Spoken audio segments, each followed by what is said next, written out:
turn 10 is got a pretty notorious bump, it sounds like, coming into turn 10, you know what I'm talking about there, out of 9, kind of the fountain area. Yeah, right. Yeah. What do you think of that bump? Like, I've heard drivers say that's quite challenging. I mean, it's sketch. You know, you're kind of booking around the waterfall there, and then you're switching directions, and you're going down that little chute it's 2 lanes wide, and surprisingly, you watch these races back, people make passes through there, which is just, it's wild, right? Because you just think it's so tight.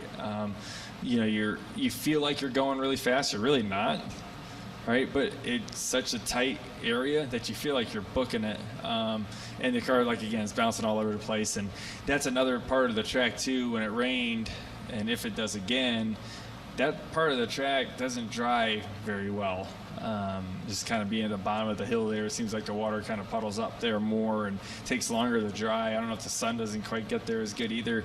Either way, that was like the track that stayed the most wet throughout the whole race. So it's tricky through there for sure, yeah. Especially when it's raining, you don't know what your grip level is every lap, right? And you're like, is it going to be slicker or is it going to be more grip? And if it catches you off guard, you're wrecked. Okay, Bob?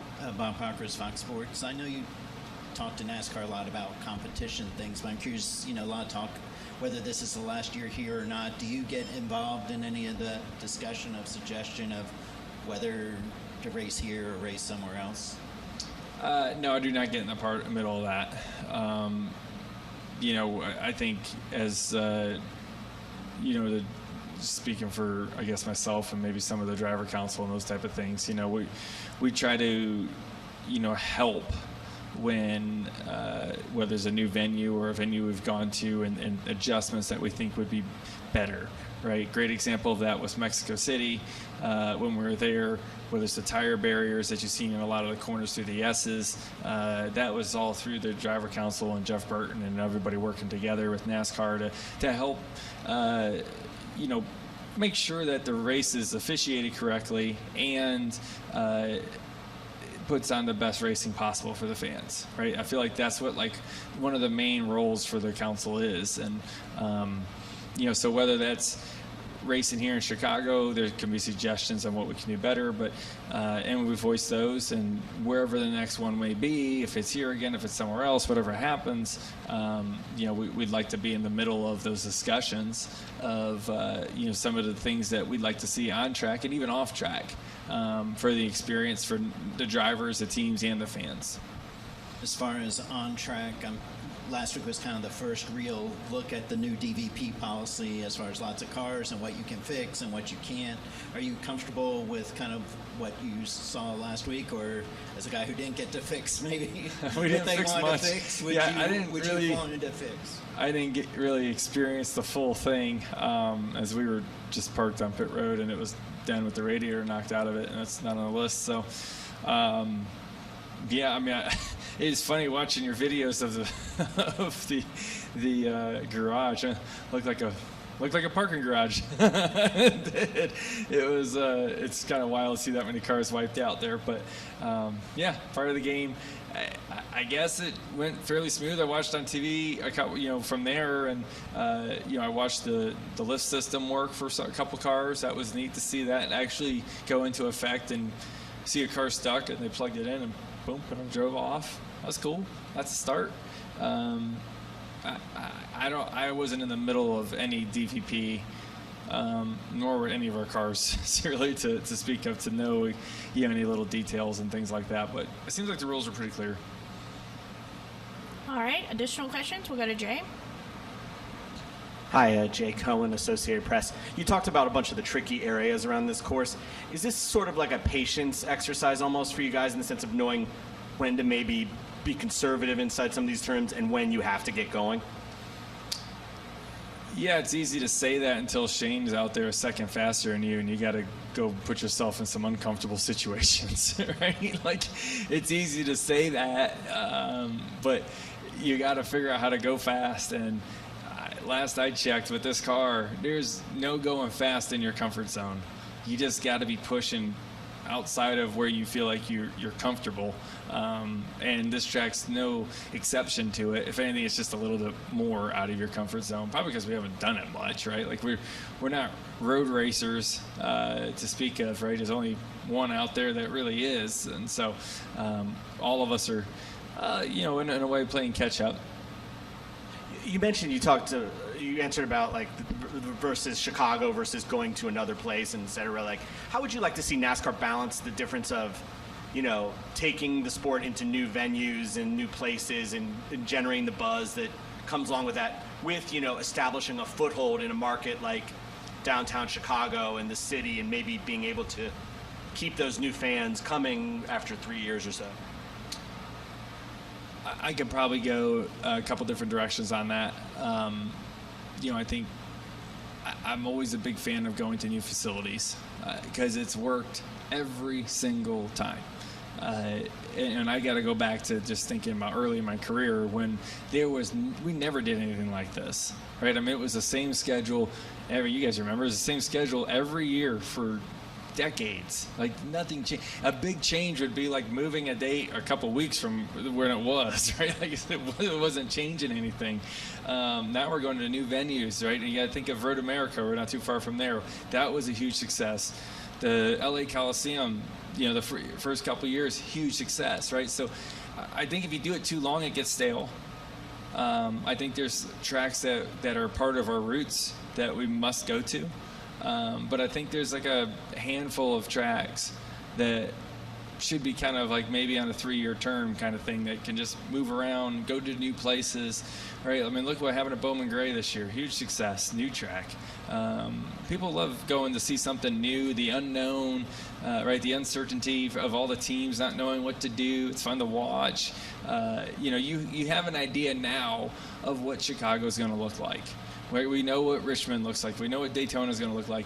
When you go to a new facility, you don't know, right? What was Bowman Gray going to look like? We don't really know, right, until we get there. And so I think the newness is important to keep something like that going on in our schedule. That's just my opinion, though. Right, Lee? Lee Spencer, Sirius XM NASCAR Radio and CatchFence.com. What are your thoughts about having 4 road courses and 9 races? Are you kind of happy to get them all out of the way? I mean, with the exception of the Roval and the playoffs, or would you rather see them spread out? I mean, we got to do them, so I'm kind of good either way. I think in the playoffs it needs you need to have a good mixture of racetracks throughout the 10 weeks. But the other regular season races, I mean, if we're going to do them, then I don't really care. Whatever works best for the schedule and weather and fans and that type of stuff is fine with me. All right, go ahead. Noah Poser, kicking the tires. So Joey, for a driver who seemingly has nothing left to prove in their career, next month it will have been a decade since your last Cup Series win on a road course. So I'm curious if there's any additional motivation or a chip on your shoulder when coming here to prove you're not only capable of contending, but also beating these talented new road racers that have entered the series. Well, you just gave me one. Not that I needed it. I mean, I honestly feel like I have to prove myself every day. I always say, I mean, what you did yesterday is yesterday. Right? Tell me what you're going to do tomorrow. That's the important stuff. The history books and people's memories are short, right? And right, people say, and I say too, you're only as good as your last race, and it really feels that way a lot of times. So. I mean, I've had a great career. You're right. A lot of great accomplishments, a lot of really cool moments. Have I hit all the markers that I set out to hit? No, I haven't. So I still got plenty to go out there and want to achieve for sure. All right, any final questions for Joey? Okay, Dustin? Dustin Albino-Jinski. Joey, if weather is a factor on Sunday, having multiple attempts here now in the rain, is that more comforting than the first time? Well, at least what you're getting into. Comfortable? Never. I don't think so. But since the first time here, right? I mean, you look at all the rain races that we've had, and the one that stands out the most to probably everyone is the one in Coda that was like, okay, that's too far. Now we've gotten to the point where, okay, we can go out there and make laps and race. We know what the right amount of spray is, where everyone can see and feel safe out there. And we've all, like, you can tell the drivers have all gotten much better at it. Right, the first time we were rain racing, like we were all tiptoeing around and everyone's going wicked slow. What are we doing?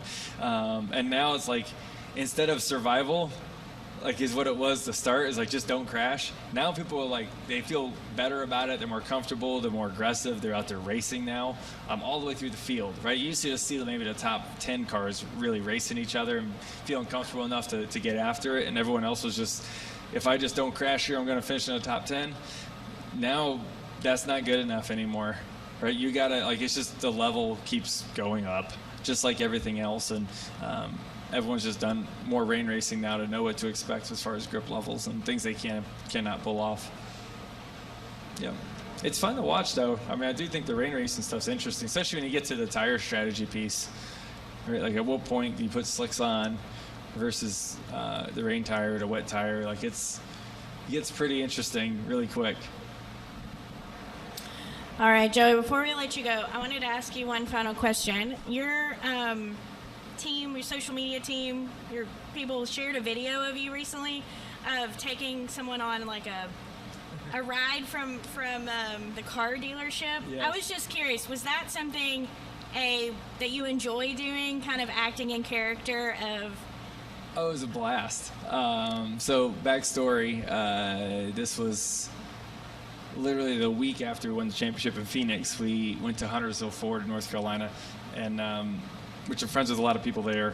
And this was Ford's idea. They've done this a couple other times with other drivers, and they brought this up to me, and I'm like, yes, like this is what I live for. Like, I want to do that so bad, and went undercover, and I was a chicken farmer from Arkansas, my wife and I, who just moved to North Carolina, and we wanted to get a family vehicle. Anyways, that was the story behind the whole thing, and we ended up giving a salesman named Joe, great guy.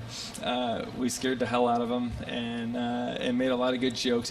Unfortunately, apparently, a lot of the things we said was not okay, so a lot of it got cut out, but it's amazing if you got the raw footage, which I'm trying to put it all together so I can post the things I can. So more to come, I will say that. So the actual video, the real thing came out great, but we're going to try to get all the outtakes and put them together and do some more cool content behind it. But definitely a fun experience.